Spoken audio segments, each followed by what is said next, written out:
जाता तो वहां के आदमी में मोर पर मन बैठते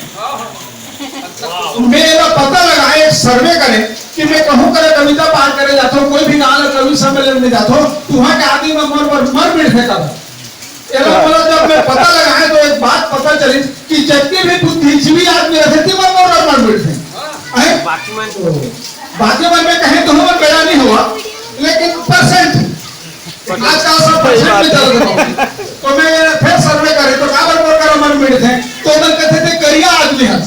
एक बार मन बैठा तो पगला पगला मला काबर दे नहीं बोला अरे त्या ध्यान बरोबर तो संग का तुम्ही करत राहतो तर देखली आज तुम्ही काय चल माने जो आदमी करिया रंग से प्रेम करते वो संसार में वास्तव में कुछ आगे कारण हम करिया रंग से प्रेम करते हैं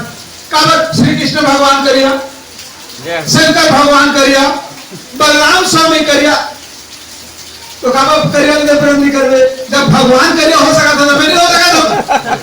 मैं कहे कि बुद्धिजीवी प्राणी जो मोर से प्रेम करी वो बुद्धिजीवी प्राणी है लेकिन हम आप वाला में मैं बेड़ा नहीं समझता हूँ आप मन में प्रेम कर सकता सही बात है तो चलेंगे चलो आपकी